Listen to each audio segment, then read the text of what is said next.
Apa yang dimaksud dengan Khawarij? Ya. Mohon penjelasannya. Ya. Jadi memang begini, saya ingin tegaskan di awal ya Pak, bahwasanya terorisme dalam terminologi modern itu sudah ada sejak zaman Nabi, sudah ada. Tapi Nabi tidak nyebutnya teroris, karena itu bahasa Inggris soalnya Pak. Nabi tidak bahasa Inggris, bahasa Arab. Nah, para sahabat lebih mengenal istilah untuk mereka adalah Khawarij. Apa sih arti Khawarij itu secara bahasa, etimologis ya? Khawarij itu berasal dari kata khoroja, artinya keluar. Secara bahasa artinya keluar. Keluar artinya tidak lagi bergabung dengan kelompok yang ada. Itu keluar secara bahasa. Nah, secara terminologis, istilahi, Khawarij itu artinya keluar dari pemerintahan yang sah. Itu artinya tidak mengakui pemerintahan yang ada. Maka semua paham, semua aliran, madhab yang intinya tidak mengakui pemerintah yang sah atau keluar dari pemerintah yang ada, itu namanya Khawarij. Itu namanya Khawarij. Ini secara istilah. Nah, kemudian yang ketiga, secara histori. Apa yang disebut dengan Khawarij? Secara histori, Khawarij itu adalah kelompok yang menyatakan diri keluar dari pemerintahan Imam Ali bin Abi Thalib karamallahu wajhah. Tidak mengakui lagi pemerintahan Ali bin Abi Thalib dan mengkafirkan pemerintahan itu. Sebabnya apa? Karena Imam Ali menerima tahkim. Jadi semacam gencatan senjata dan perjanjian damai terhadap pemberontak Muawiyah. Nah, orang Khawarij itu mengkafirkan kelompok-kelompok yang memberontak pemerintah. Memberontak pemerintah itu kafir bagi orang Khawarij. Nah, Muawiyah itu kafir. Jangankan Muawiyah, Pak. Kejadian sebelumnya yang di perang Jamal, Aisyah Ummul Mukminin radhiyallahu anha, Zubair bin Awam dan Tolhah bin Ubaidillah beserta pasukannya yang menentang keputusan Imam Ali yang belum menangkap pembunuh Utsman. Kan Imam Ali itu kan hanya ingin mengeksekusi yang membunuh. Sedangkan masa yang waktu itu demo, ya jangan dieksekusi kata Imam Ali, karena mereka tidak bersalah, karena mereka tidak membunuh. Nah, karena pertentangan itu terjadilah perang Jamal. Maka orang Khawarij mengatakan Aisyah kafir. Istri Nabi dikafirkan oleh mereka, Pak. Aisyah kafir, Tolhah kafir, Zubair juga kafir. Nah, karena Imam Ali memaafkan mereka, maka Imam Ali jadi kafir juga. Karena Imam Ali tidak menghukum Muawiyah yang memberontak di perang Siffin, maka Imam Ali dikatakan kafir juga. Maka muncullah Khawarij, orang-orang yang keluar dari pemerintahan Ali, tidak mengakui pemerintahan Ali bin Abi Thalib dan mengatakan Imam Ali sudah melanggar hukum syariat. Dan Imam Ali menetapkan hukum dengan cara musyawarah. Jadi Imam Ali itu kan menetapkan segala sesuatu dengan musyawarah mufakat. Makanya di Indonesia ini Pak, orang Khawarij zaman sekarang itu mengkafirkan pemerintah kan. Semua pemerintah mereka kafirkan. Ikut pemilu haram. Kan begitu mereka. Karena mereka mengatakan NKRI ini togut, negara kafir, negara togut. Karena ngapa? Menetapkan hukumnya pakai musyawarah mufakat, enggak langsung Quran.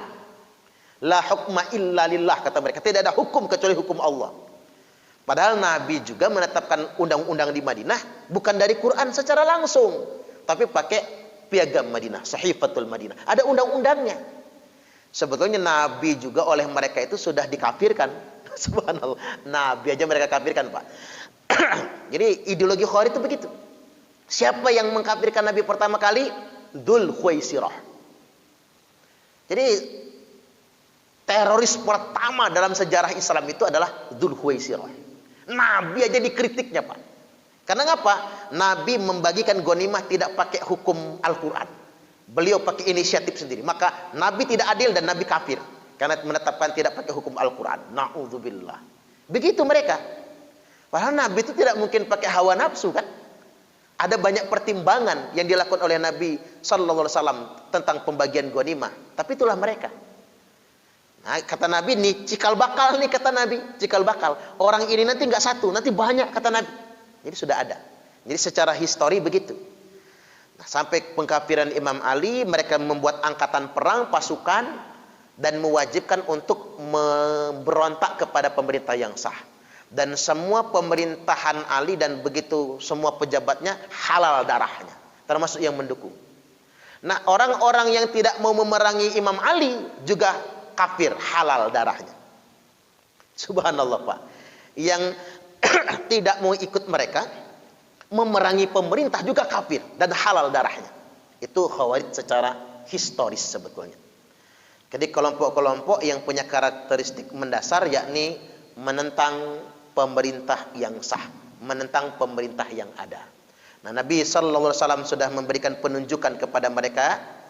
Pertama yang saya ingin tegaskan, jangan tertipu dengan kesolehan mereka. Saya sudah sebutkan di awal tadi, Pak. Itu jebakan tertinggi setan. Ketika manusia sudah sangat soleh sekali, setan akan menyusupkan di hatinya ta'assub, merasa paling hebat, merasa paling benar, merasa paling suci.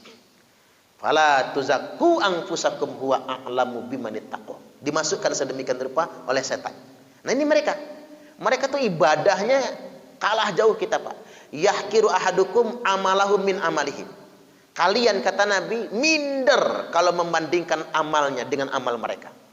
Jadi salah seorang di antara kalian pasti minder. Karena memang mereka tuh secara kualitas ibadah, kuantitas ibadah jauh lebih soleh daripada kita semua. Ini yang perlu saya tegaskan. Kemudian yang berikutnya, mereka itu wayaqtuluna ahlal Islam.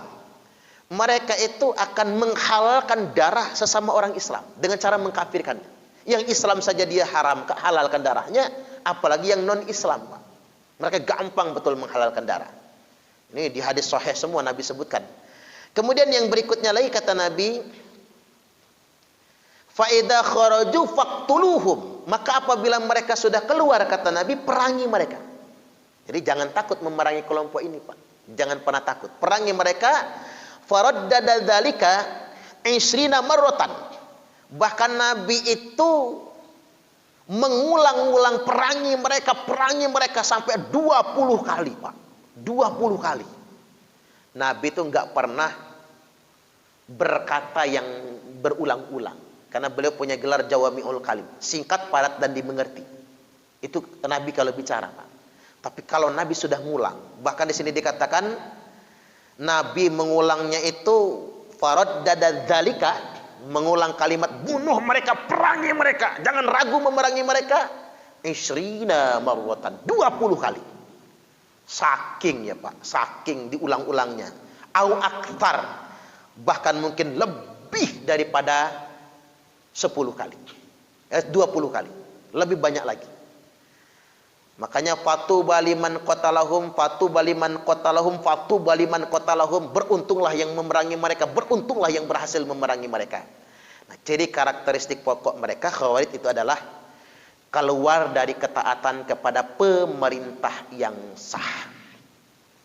Ya, artinya, Pak, Nabi saja sedikit kekurangan mereka kafirkan. Nabi loh.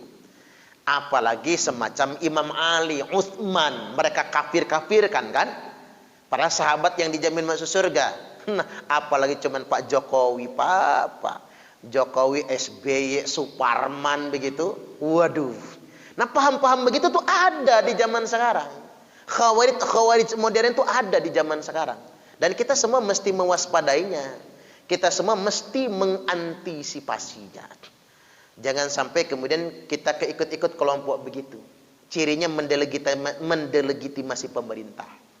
Nah, Nabi sudah ingatkan sama kita sebetulnya. Kata Nabi, man kariha min amirihi syai'an falyasbir. Barang siapa yang benci dengan pemerintahnya, ada urusan pemerintahannya, kebijakan pemerintah dia yang enggak suka, sabar, kata Nabi. Fa innahu man kharaja minas sultan. Kharaja. Khawarij tadi itu, Pak. Karena sesungguhnya barang siapa yang keluar dari ketaatan kepada pemerintah yang sah, menjadi khawarij, menentang pemerintah, mengkafirkan pemerintah, mendelegitimasi pemerintah, shibron, walaupun cuma sebentar, sejengkal, kata Nabi, walaupun cuma sejengkal, mata mitatan jahiliyah, maka dia mati jahiliyah. Kan sering saya sampaikan begini, Pak. taat sama pemerintah itu bukan hanya pemerintah di negara mayoritas muslim kayak Indonesia. Bukan cuman pemerintah yang mayoritas muslim kayak kerajaan Saudi Arabia. Seandainya kita jadi warga negara Amerika, walaupun kita muslim, maka wajib kita mentaati pemerintah Amerika. Selama pemerintahnya tidak memerintahkan kita berbuat maksiat. Jadi jangan sementang saya karena agamanya Islam, karena saya beragama Islam, walaupun saya rakyat Amerika, saya akan taat sama Raja Arab Saudi. Nggak boleh, Pak. Udah beda negara soalnya. Ini saya perlu pahamkan yang logis-logis banget ya. Seandainya kita jadi rakyat Thailand, rakyat Filipina, wajib kita mentaati pemerintahnya. Dalam urusan yang wajar ditaati, bukan dalam hal maksiat tentunya. Kecuali pemerintahnya mengatakan dilarang sholat misalnya, baru kita boleh tidak menuruti perintahnya. Apalagi Indonesia, Pak, presidennya masih sholat, presidennya puasa Ramadan, presidennya tahajud. Jangan-jangan rajin dia puasa Senin Kamis daripada kita. Ini yang saya peluruskan buat umat Islam, terutama yang nonton-nonton nantinya. Jangan jadi khawarij. Khawarij, oke, kalau nggak mau disebut teroris nggak apa-apa. Tapi yang saya khawatirkan menjadi khawarij. Apa itu khawarij? Tidak mengakui pemerintahan yang sah. Ini dikhawatirkan sekali. Termasuk kelompok-kelompok yang alasannya mendirikan khilafah, mendirikan daulah, termasuk mendirikan khilafatul muslimin atau khilafatul islamiyah dan lain sebagainya, tapi tidak mengakui pemerintah yang ada. Termasuk indikasinya apa? Ikut pemilu nggak mau, dia haram kan, nyoblos nggak mau, hormat bendera haram. Dia tidak mengakui pemerintahan yang ada sekarang. Itu adalah khawarij. Dan al-khawariju kilabun nar, kilabun nar. Khawarij itu kata Nabi, anjing-anjing neraka. Alih-alih ingin masuk surga, mereka malah menjadi anjing neraka. Walaupun mereka menghafal Al-Quran sekalipun. Ada dua pertanyaan. Yang pertama berkaitan dengan hilangnya amal, hilangnya pahala. Yang pertama karena riya.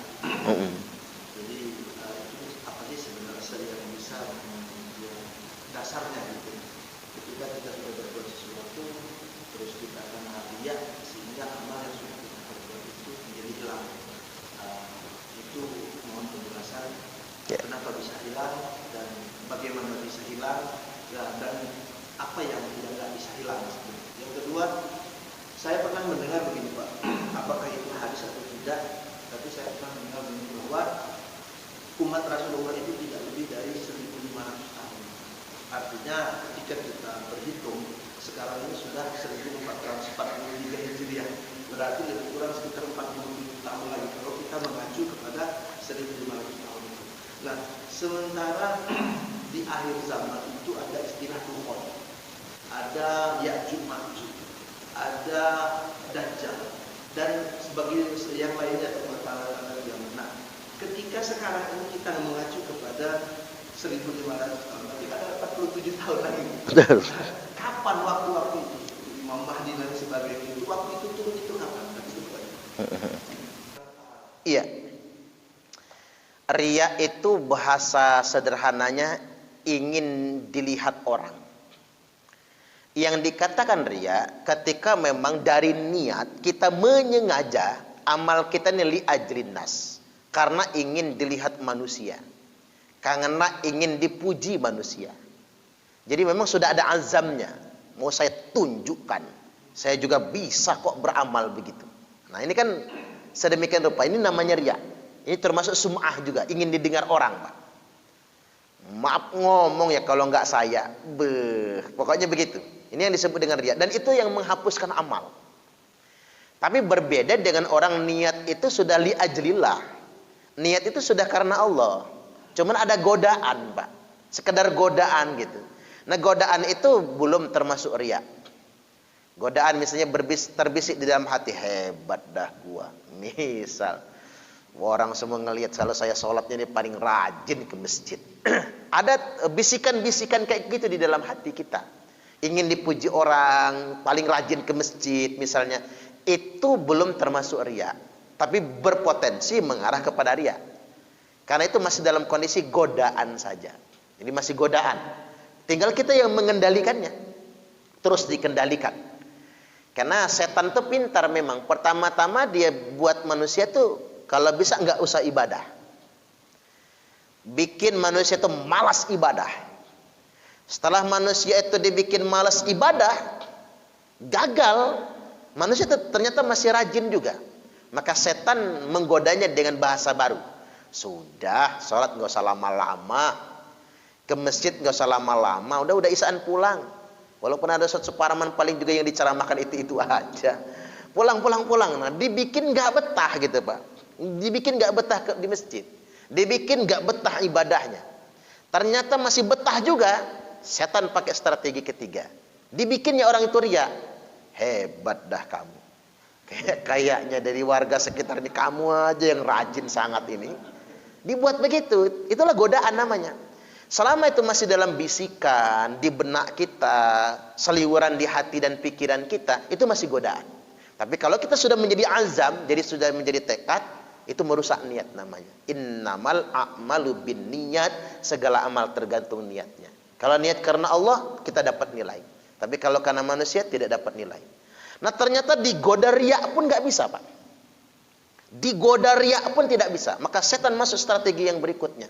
Setan membuat dia merasa paling baik dari orang lain. Ini strategi tertinggi iblis ya Pak. Ini kan dosa terbesarnya iblis kan begitu. Merasa lebih baik daripada Nabi Adam. Karena mengapa iblis menjadi binasa? Nah dibuatnya kita tuh merasa lebih baik daripada orang lain. Pokoknya yang gak sepaham sama kita salah. Yang amalnya beda dengan kita salah. Makanya rata-rata Pak, yang cara beragamanya eksklusif, keras, kaku, kasar, itu rata-rata orang soleh. Secara ubudiyah dia rajin, bahkan mungkin lebih rajin daripada kita. Secara ubudiyah ya, ibadahnya mungkin lebih rajin dari kita, lebih taat daripada kita, baca Qur'annya lebih banyak daripada kita. Tapi mengapa mereka tuh kaku sekali? Nah jebakan iblis sudah masuk. Jebakannya apa? Merasa paling suci, merasa paling benar sendiri.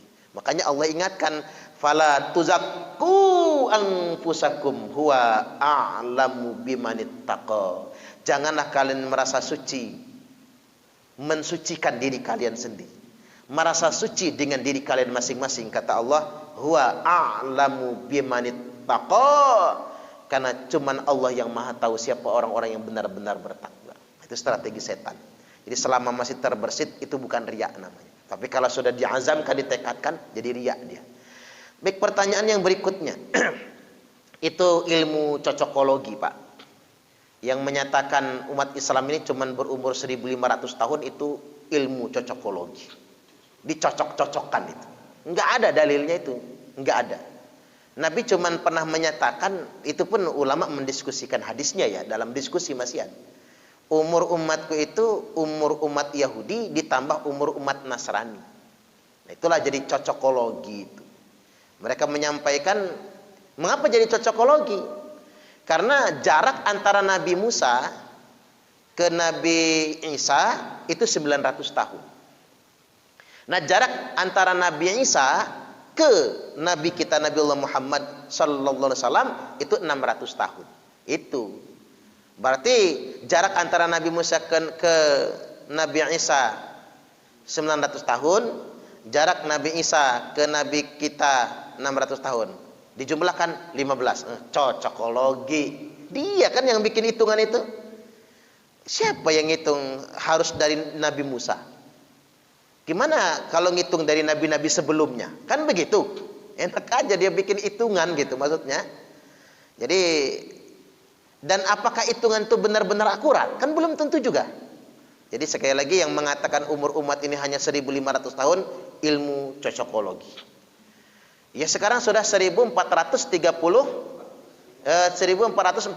Hijriyah kan.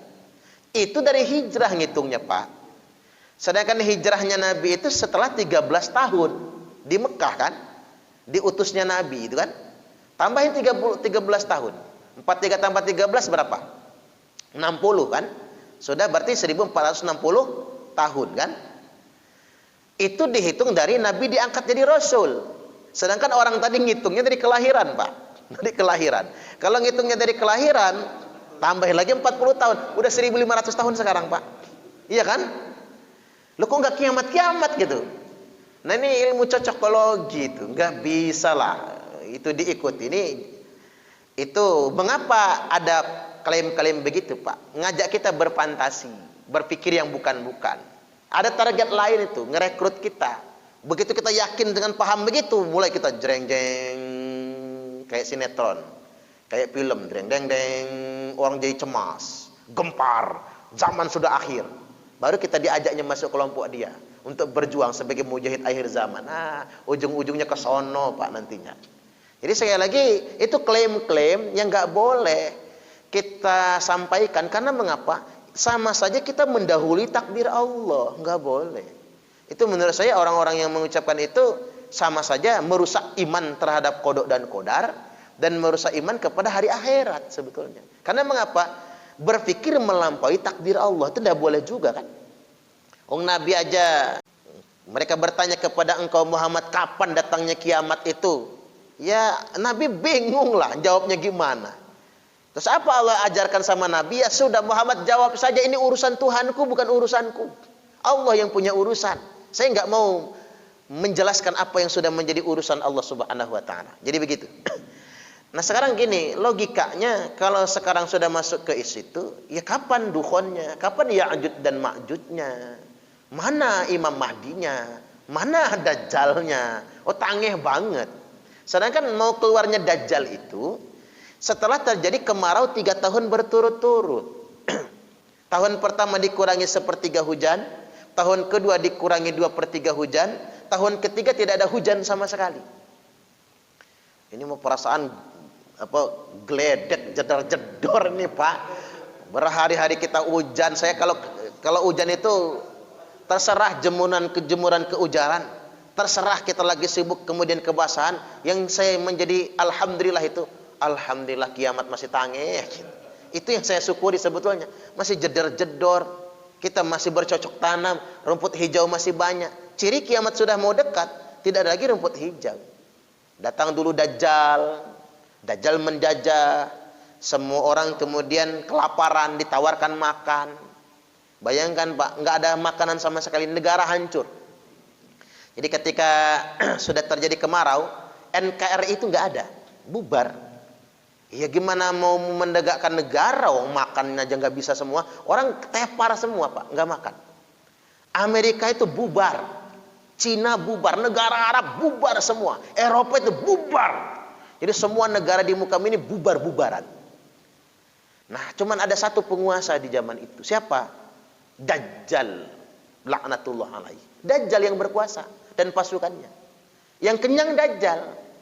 Nah yang jadi prajurit Dajjal kenyang semua. Nah itu yang masalah.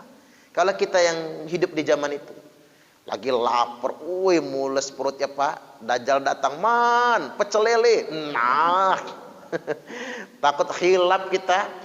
Kemudian beriman pada Dajjal. Jadi sedemikian rupa. Maka Imam Mahdi memimpin pasukan memerangi Dajjal. Nah, pasukan Imam Mahdi itu menggunakan bendera hitam. Makanya pernah saya sampaikan, kalau ada yang pakai bendera hitam sekarang, bendera hitam palsu. Karena pemakaian bendera hitam sebelum Imam Mahdi berarti bendera hitam palsu. Ini harus disampaikan tuh.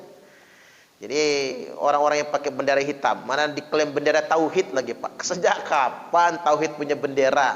Banyak betul orang ngarang di akhir zaman ini.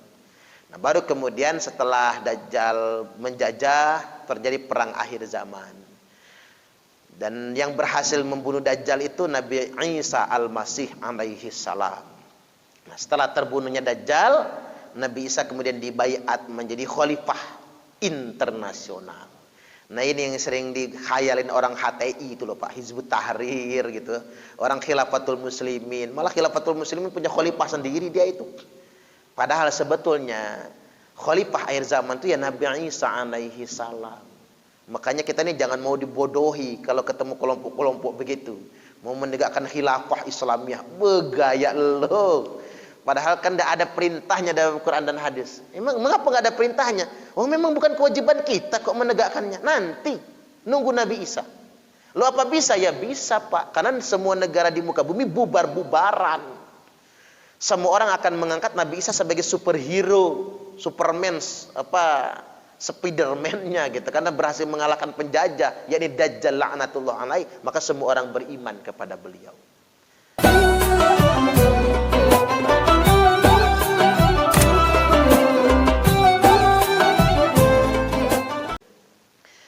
Baik, pada kesempatan kali ini kita lanjutkan ngaji fikih kita.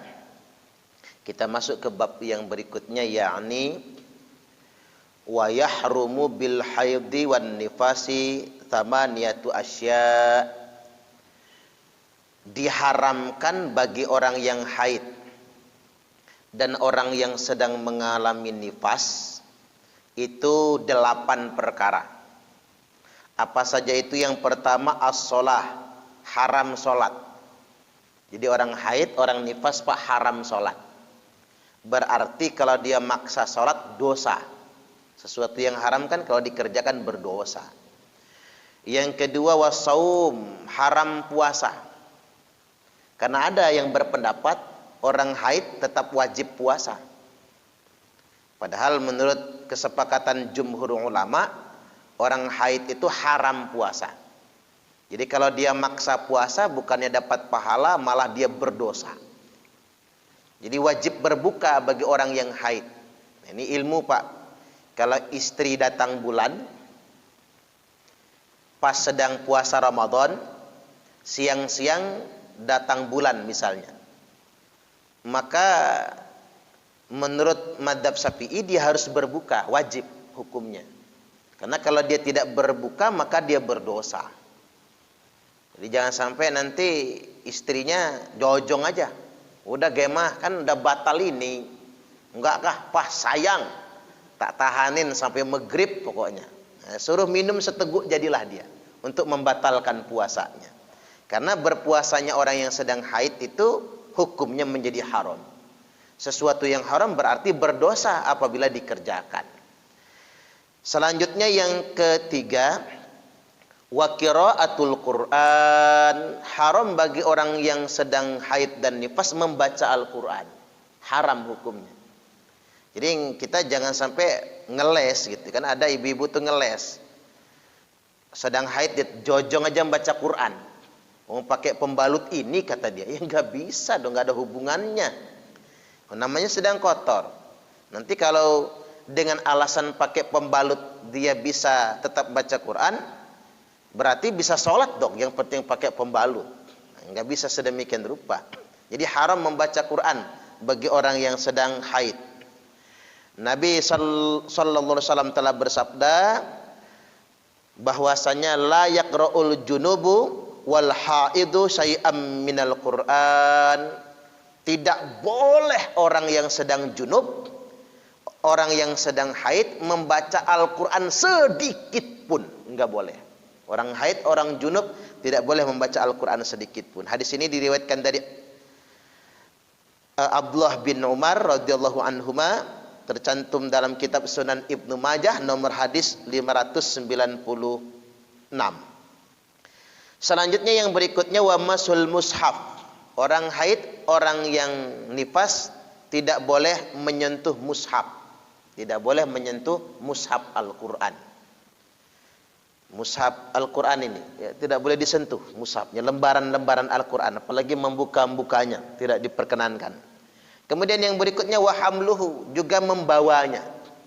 Jadi membawa serta di badan, membawanya. Selanjutnya yang diharamkan ke-8 yang berikutnya adalah wadukhulul masjid, masuk ke dalam masjid. Yang disebut dengan masuk ke dalam masjid adalah al-lubsu fil masjid, masuk duduk diam di masjid. Jadi orang junub, orang haid, orang nifas tidak boleh masuk duduk diam di dalam masjid. Dia haram hukumnya. Jadi jangan sampai lagi belum mandi wajib pak azan aja dalam masjid, enggak boleh. Keharaman itu membawa berdosa. Tetapi kalau cuman melintasi orang haid maupun nifas, melintasi masjid, itu masih diperkenankan selama tidak berceceran. Kalau zaman dahulu kan belum ada teknologi pembalut, khawatir kan banjir gitu. Dan mengapa kok ada kejadian melintasi masjid? Ya namanya Masjid Nabawi, masjid besar. Orang dari sana mau ke sana, ya kalau harus mengitari masjid kan terlalu jauh. Ya sudah, melintasi saja. Nah, melintasi masjid itu masih boleh selama dia tidak menetes atau berceceran. Tapi kalau berceceran dia tetap haram juga melintasi masjid. Cuman kalau rumah kita di situ, Pak, lagi haid, misalnya ibu-ibu mau ke sana lewat tengah masjid, ya kebangetan lah. Masjid cuman ukuran segini kok, mesti masuk ke dalam masjid kemudian keluar lagi. Itu kan kondisinya memang Masjidil Haram maupun Masjid Nabawi kan dalam kawasan yang sangat lebar sekali. Tidak mungkin orang mengitari masjid kalau untuk ke seberang berikutnya. Baik, kemudian yang berikutnya wat tawaf. Orang yang haid dan nifas haram tawaf. Jadi dia harus menunggu suci dulu agar bisa tawaf. Selanjutnya wal wat'u, berhubungan suami istri haram juga. Orang yang sedang dalam keadaan haid dan nifas. Ya sabarlah Pak ya. Toh juga waktunya selesai kan, kalau ngempet agak lama kan enak rasanya. Jadi harus ditahan. Itu bagian dari seni sebetulnya, bagian daripada kehidupan. Selanjutnya wal istimta'u bima baina surrati wa rukbah, bermesraan antara udel sampai ke lutut, itu yang enggak boleh. Bermesraan yang lain boleh semua. Ya nggak usah didetailkan, udah dewasa semua ya Pak ya. Masuk YouTube kan gak enak nyebutnya itu. Pokoknya yang nggak boleh cuman seputar udel sampai ke lutut. Kalau orang yang sedang haid, memesrai istrinya. Tapi di luar itu boleh-boleh saja. Ya takut kebablasan maksudnya. Jadi buat antisipasi begitu. Selanjutnya wa yahrumu 'alal junubi khamsatu asya, dan diharamkan bagi orang yang sedang junub 5 perkara. Jadi kan haid dan nifas 8 perkara. Nah, orang junub itu diharamkan atasnya 5 perkara. Apa saja itu? Yang pertama as-shalah, haram salat. Kemudian yang berikutnya wa qiraatul Quran, haram membaca Al-Quran. Haram membaca Al-Quran bagi orang yang sedang dalam keadaan junub. Wa masul mushaf, menyentuh mushaf, buku lembaran Al-Quran, itu haram juga. Wa hamluhu, membawanya di badan, mengangkutnya, membawanya di badan juga diharamkan. Selanjutnya wa tawaf, haram tawaf bagi orang yang junub hingga dia mandi terlebih dahulu. Selanjutnya wal lubsu fil masjid, duduk diam di masjid. Duduk diam di masjid. Itu diharamkan juga bagi orang yang junub. Tapi kalau puasa orang junub sah puasanya, nggak apa-apa. Dalam keadaan puasa junub. Karena boleh jadi orang junub dalam keadaan puasa karena mimpi basah. Rentan sekali itu Pak. Apalagi awal-awal Ramadan kan. Kita sahur, habis sahur sholat subuh kan. Habis sholat subuh biasanya ngantuk, tidur kan. Bangun jam 8 kok banjir gitu ya. Kok basah. Nah junub itu mimpi basah. Nah mimpi basah junub itu tidak membatalkan puasa. Karena mimpi basah itu. Tapi junub. Makanya ke dalam kondisi junub. Termasuk begini nih. Orang malam-malam berhubungan suami istri. Kemudian dia junub berarti kan. Kemudian dia mendahulukan makan sahur. Lalu kesubuhan belum sempat mandi. Apa sah puasanya? Jawabannya sah puasanya. Asal dia mandi di waktu subuh. Walaupun sudah lewat waktu sahur. Sudah mulai puasa. Yang nggak boleh itu mandinya jam 8 Pak. Karena kalau dia junub malam mandi jam 8 berarti nggak sholat subuh tuh dia. Ini masalahnya nggak sholat subuhnya. Masalahnya.